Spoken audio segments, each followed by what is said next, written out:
Poxa, esse vídeo vai ficar cortado aí. Quem quiser escutar um pedaço, escute. Quem não quiser, não escute. Eu eliminei aqui algumas coisas, né? Mas, como eu estava dizendo, eu acho que é a parte final. Que não foram os romanos que mataram Jesus. Quem matou Jesus foram os judeus. Isso é muito claro. Você quer saber de uma coisa? Eu já te disse para eu subir a Via Crucis, ou seja, o caminho que Jesus seguiu, eu tive que esconder a cruz dentro da calça por uma questão de respeito, até não é com medo, é respeito entre as religiões. Como eu disse, existem 3 religiões monoteístas que vêm de Abraão, que são os judeus, os cristãos e os muçulmanos.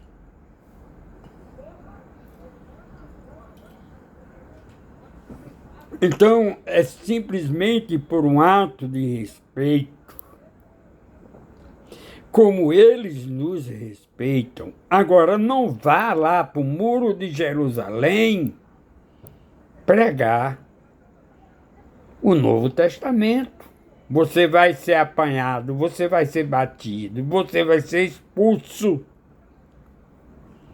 Porque eles, judeus, não creem em Jesus como Messias. Até os muçulmanos acreditam mais em Jesus como um profeta, depois vem um profeta mais, como um Messias, depois vem o último profeta para eles, que é Maomé, 500 anos depois. Vem Maomé. Então, você que veste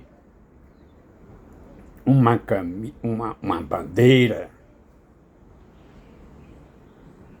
de Israel, vai lá com a Bíblia no Muro das Lamentações e vai pregar a palavra de Jesus. Você vai sair apanhado, escorraçado, seu estúpido ignorante. Não confunda o judaísmo com o cristianismo, porque não existe nenhum laço. Quando Jesus veio à Terra,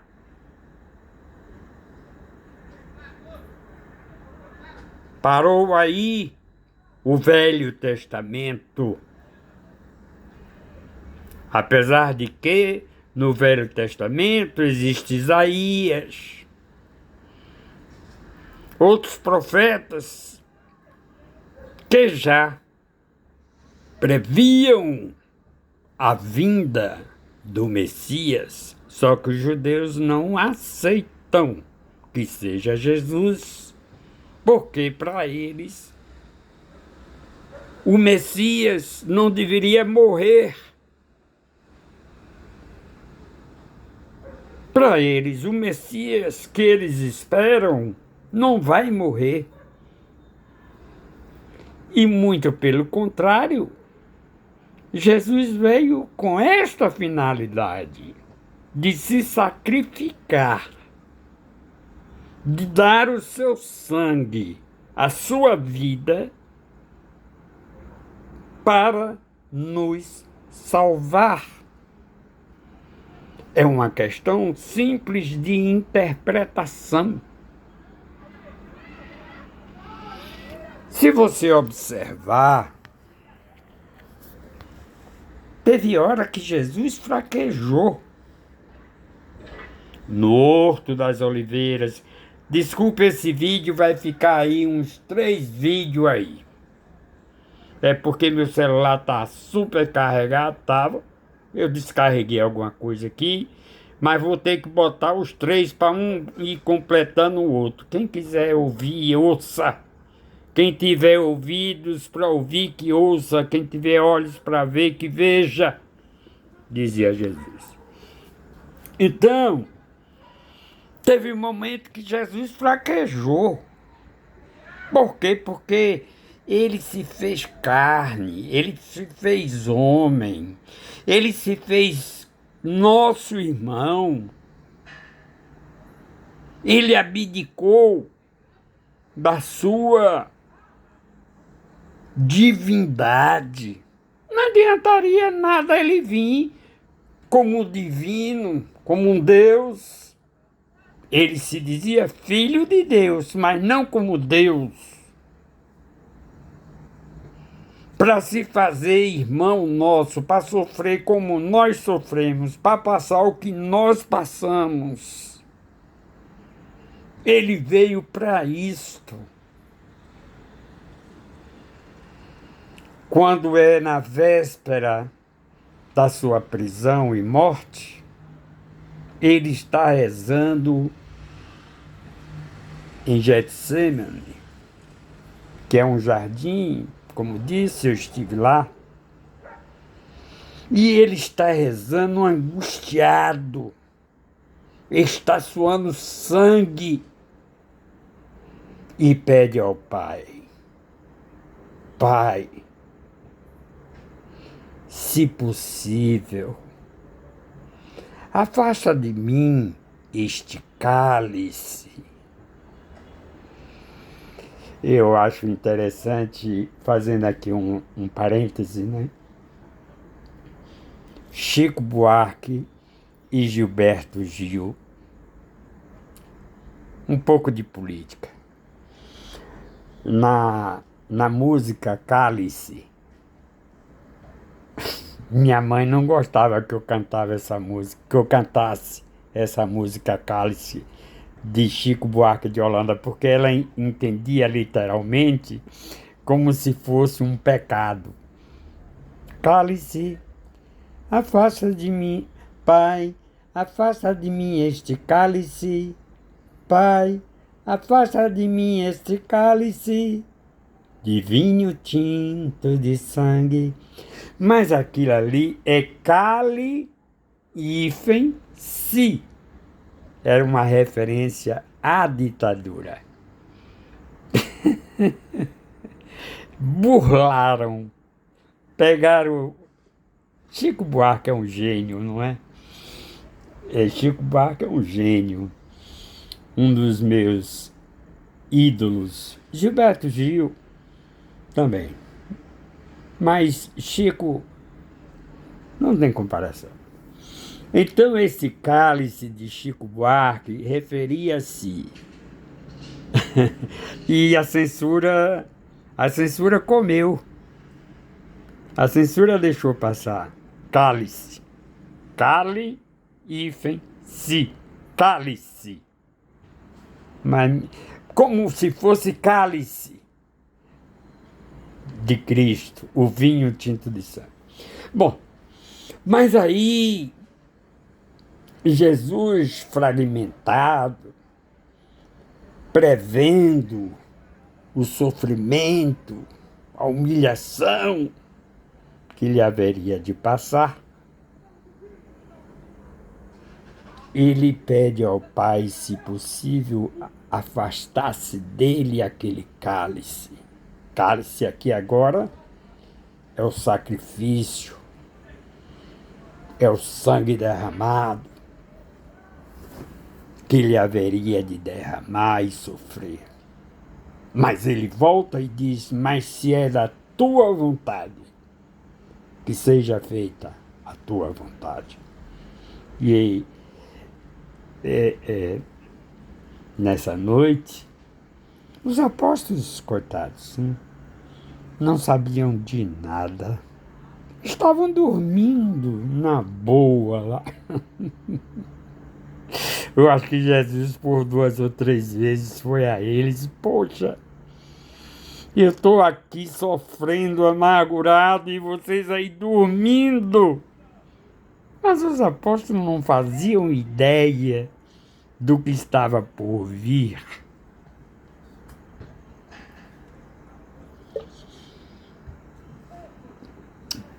E quando é altas horas da noite, Judas, que já havia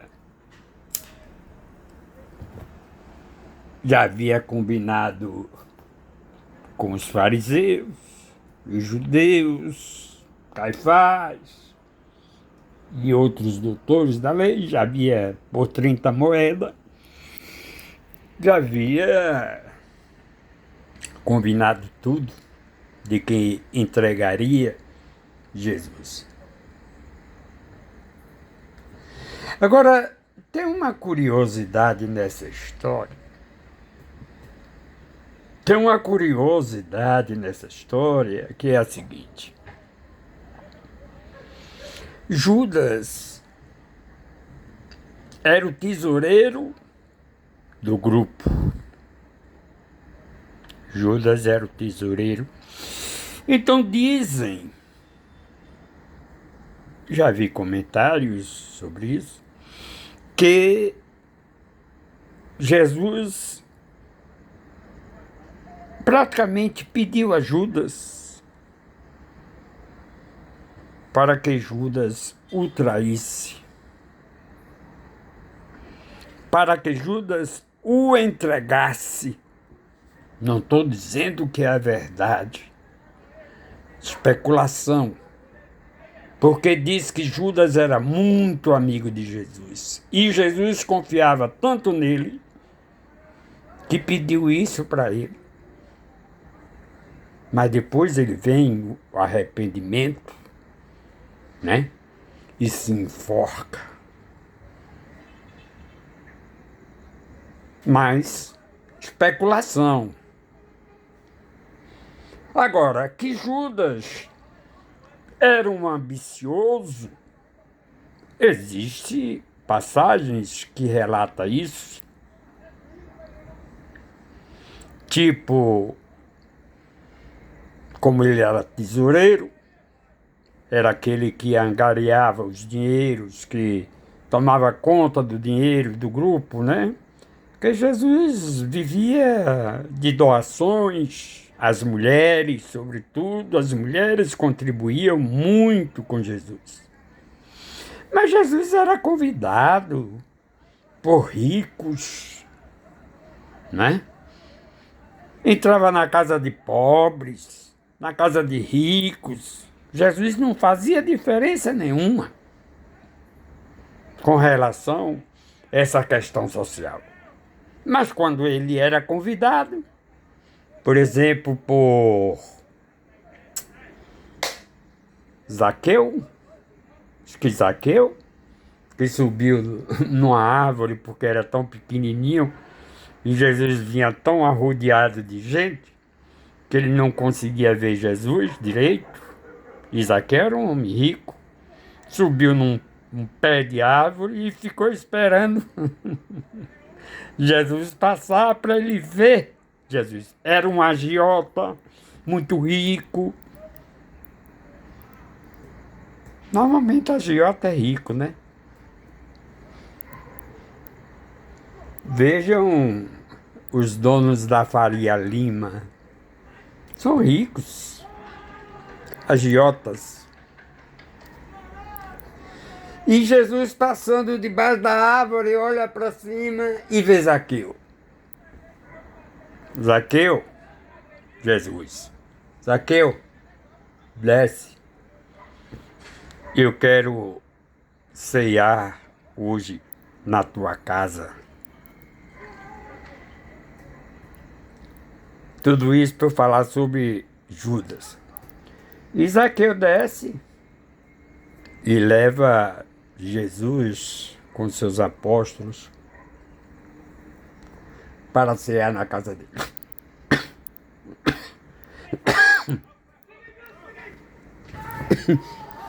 Zaqueu já era um homem quase convertido. Ele, tanto que a curiosidade dele de ver Jesus, né? Porque a fama de Jesus se espalhava por todo canto. Até César escreveu para Sêneca que descrevesse Pilatos, que descrevesse Jesus, porque a fama de Jesus se espalhou em toda a Judéia. Então, quando Jesus está lá no banquete,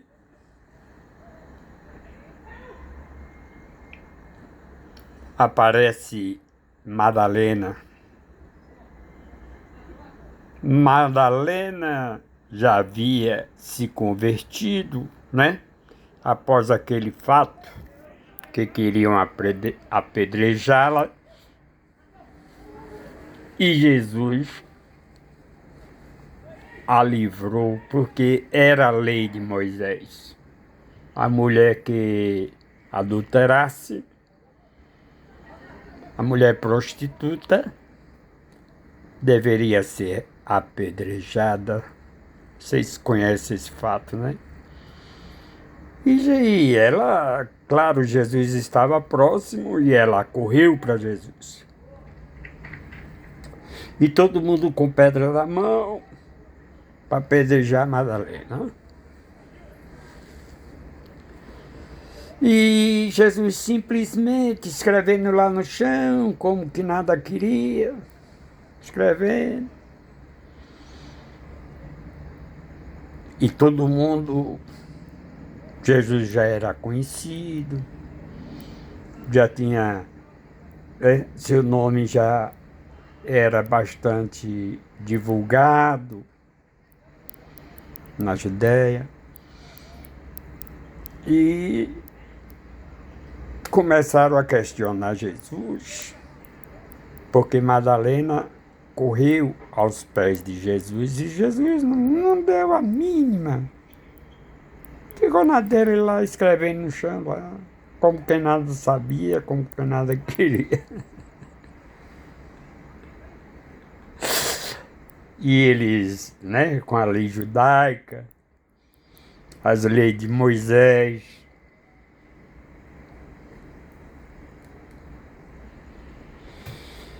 e começaram a questionar Jesus, porque ele estava protegendo aquela mulher. Jesus simplesmente diz: aquele que não tiver pecado, atire a primeira pedra.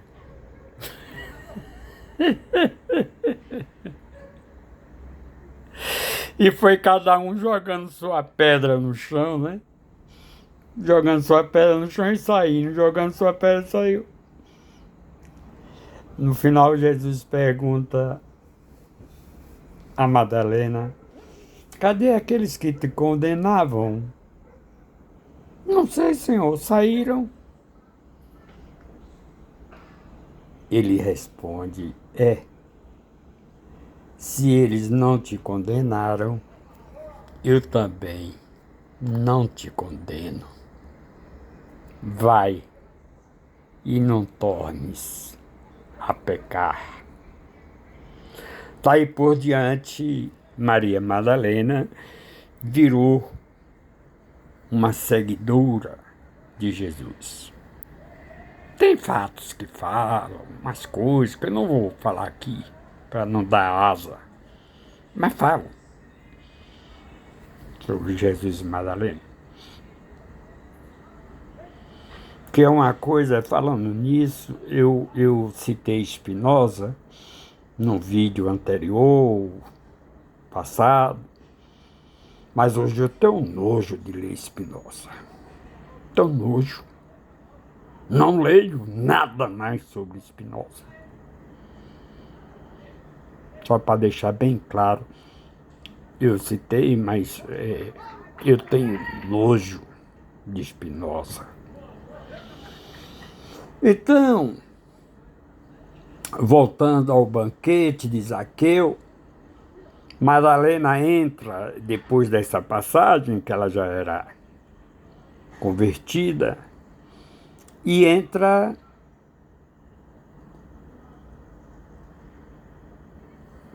no salão, local do banquete, e vai direto a Jesus e pega um óleo caríssimo e lava os pés de Jesus.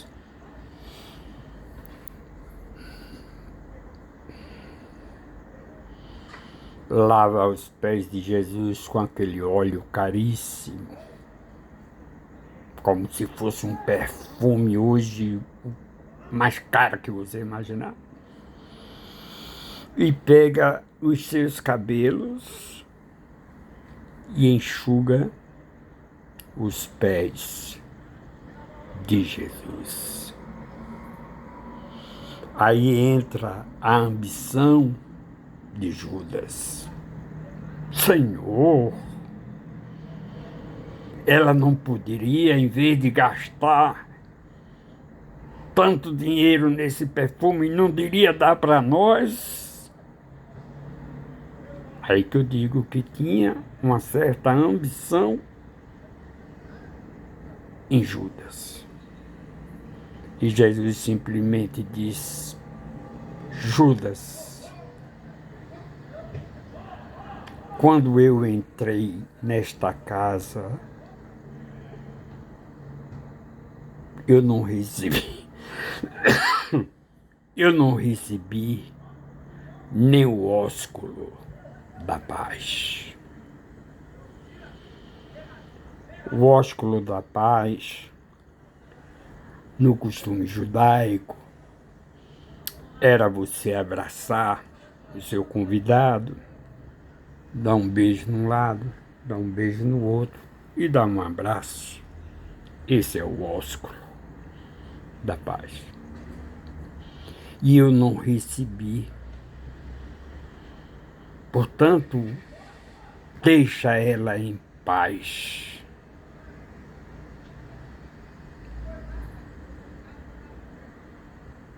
Deixe ela em paz.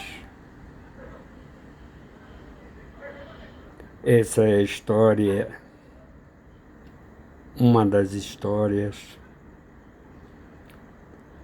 que eu gosto de ver.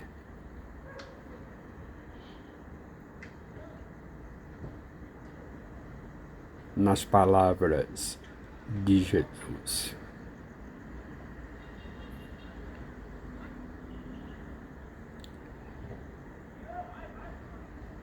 Eu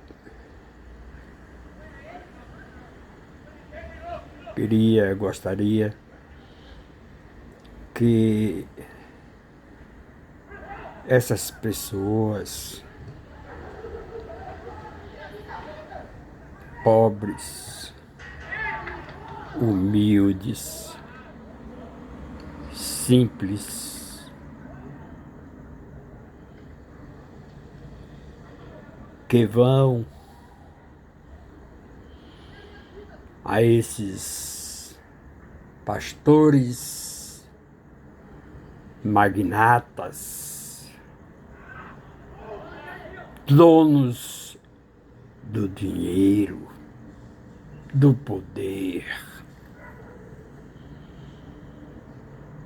usando a palavra de Deus.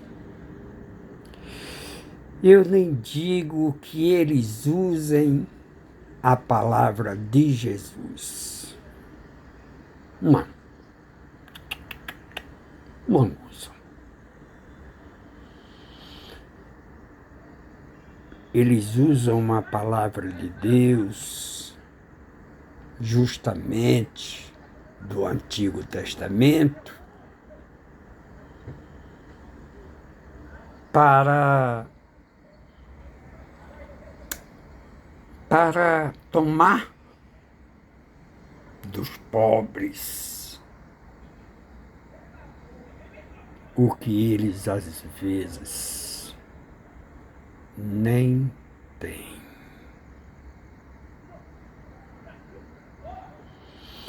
E hoje são ricos, riquíssimos. Eu vou citar o nome: Malafaia, que promove esses encontros do Bolsonaro. Pagam ônibus e mais ônibus para trazer essas pobres ovelhas desgarradas para esses comícios, para esses encontros falsos. O Edir Macedo,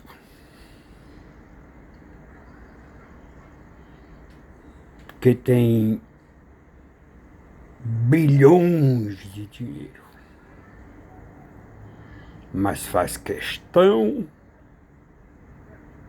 todos eles fazem questão de tomar a última moeda de um pobre.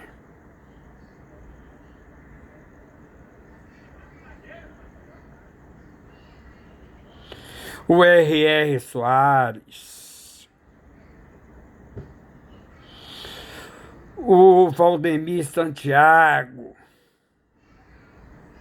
meus irmãos, acreditem em mim.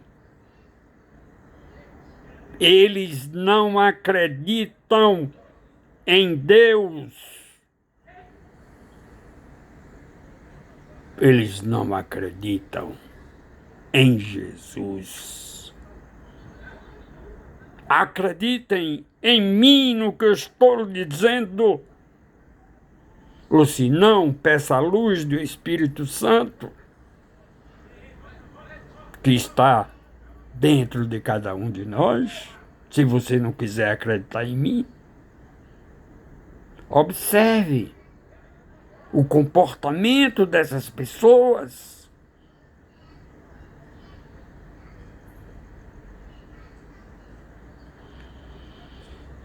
Com promessas vãs de que você vai se tornar, de uma noite por dia, um milionário,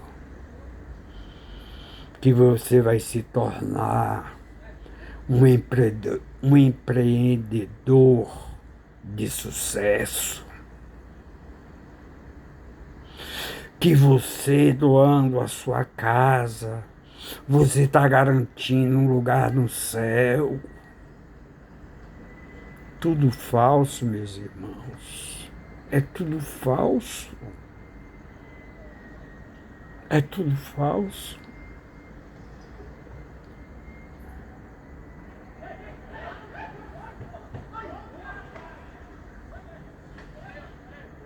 Não se deixem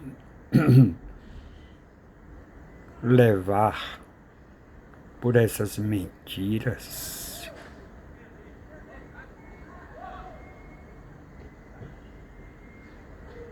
São mentirosos.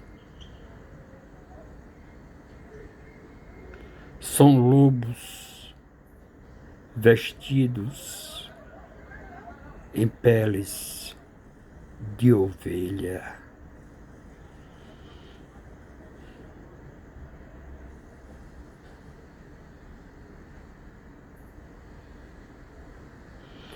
Eu não vou falar aqui de política, eu acho que eu Já fiz um vídeo passado aí falando em política. Hoje eu quis falar só de religião, de espiritualidade.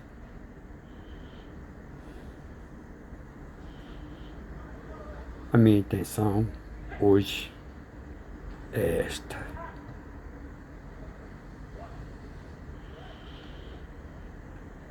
É fazer você despertar para a realidade.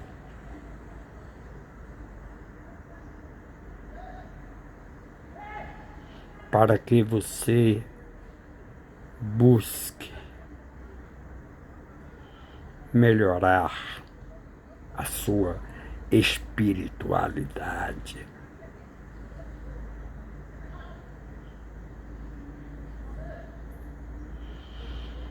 Esta é a minha única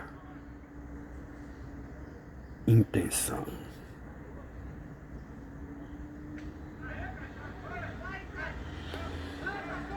Só concluindo,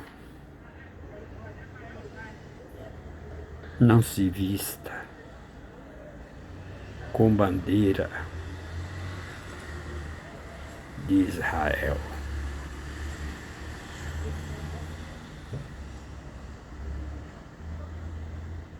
É um antagonismo. É só você ver o que Israel está fazendo com o povo palestino, exterminando crianças. Muitas vezes crianças que estão na fila para pegar comida, e os soldados estão exterminando essas crianças que estão na fila com aquelas panelas para pegar um prato de sopa. E eles ficam dançando, curtindo,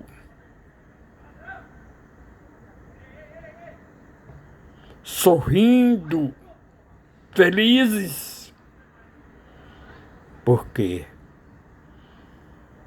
mataram essas crianças. Os velhos, os adultos nem vão. Eu acho que de tanto medo, eles mandam os filhos pegar essas comidas.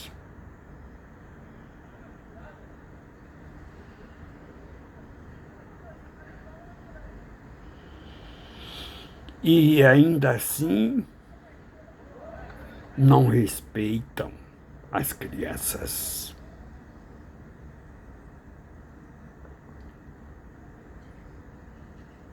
Com fome, com frio, sem moradia, morando nos escombros. Este é o povo judeu que você abraça. Este é o povo judeu que você bajula por intermédio desse Satanás chamado Bolsonaro.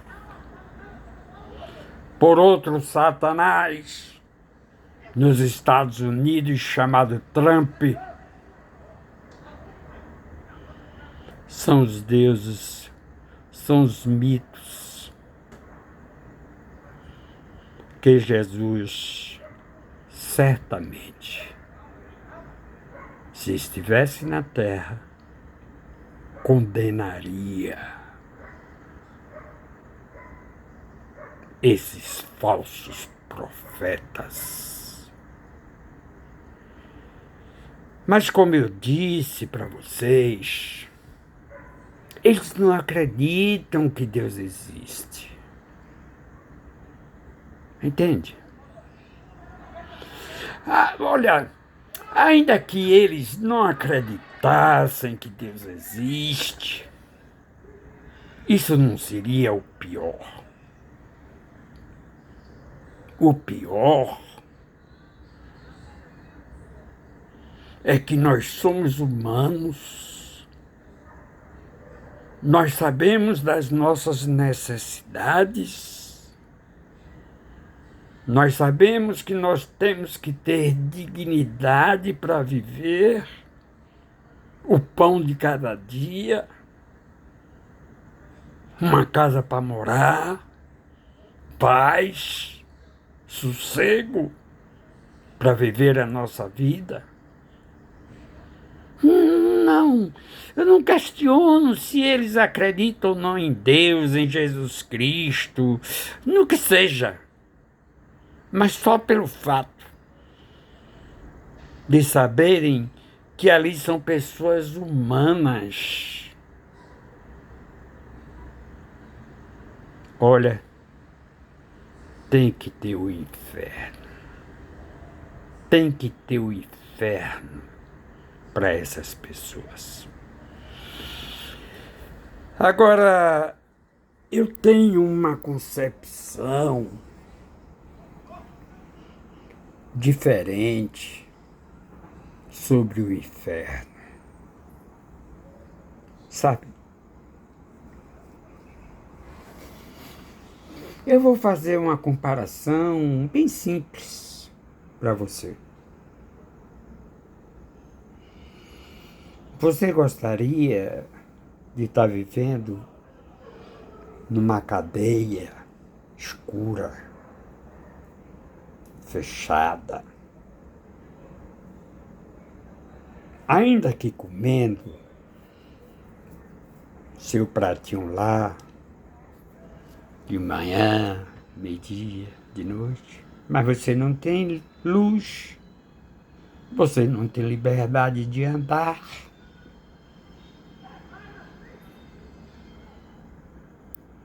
Isso não é um inferno?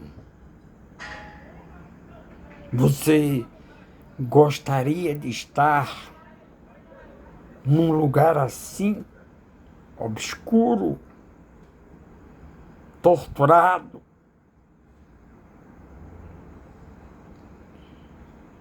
fechado, sem direito de ir e vir? Você não acha que isso é um inferno? É porque você nunca esteve atrás de uma grade. Mas tem pessoas que se acostumam com o inferno.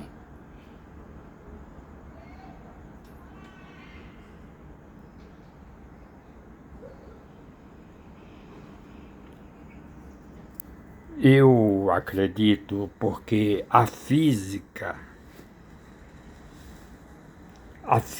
prova isto. E não precisa ir muito longe, não. A Lua tem um lado que é só escuridão. Você vê a Lua diante do Sol, mas tem o outro lado da Lua que não vê o Sol, que o Sol não chega nela. É escuro.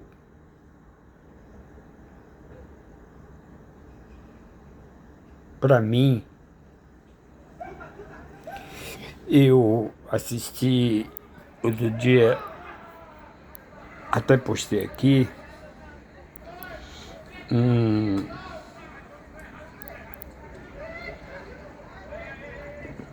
uma entrevista com Einstein. Eva eu para a física. Eva eu para a metafísica. Mas Einstein acreditava que a nossa consciência, nossos ossos, nossas carnes, nós sabemos que vão ficar aqui. Né? Todo mundo sabe disso. Não adianta enganar que a gente vai de carne e osso. No céu ninguém vai reconhecer ninguém. Ah, minha ex-mulher, ah, minha namorada, ah, não sei. Não. Só a nossa alma, nossa mente, nossa consciência é que vai para lá. O que a gente tem de mais importante no corpo humano é quem? O cérebro. Tanto assim que a própria medicina ela constata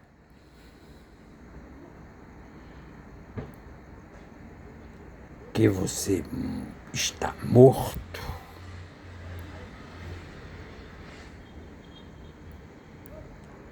quando a morte cerebral acontece. Não é verdade? Foi um pouco triste esse vídeo, não foi? Mas é para chocar mesmo. Minha intenção é essa. É chocar. É chocar mesmo. O que você tem de mais precioso na sua vida é sua mente, é sua alma. Tudo isso é conexão. É sua consciência. Deus não está ligado em nós. A gente fala de coração, é uma questão romântica. Mas, na verdade, a conexão que nós temos com Deus está aqui, na consciência, na mente. E podemos traduzir como nossa alma.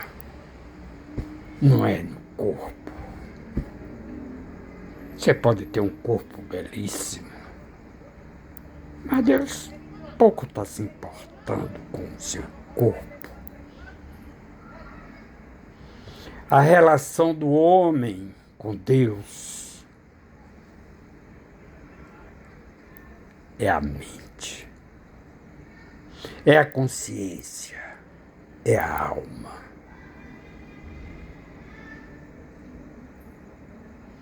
Deixo vocês com esse questionamento. Sim, mas só para completar, para não dizer que tudo isso é ideia minha, não. Apesar de que eu tenho o mesmo conceito, mas quero dar o crédito a Albert Einstein. Quase não sai. Ele acreditava exatamente nisso. Beijos. Tchau.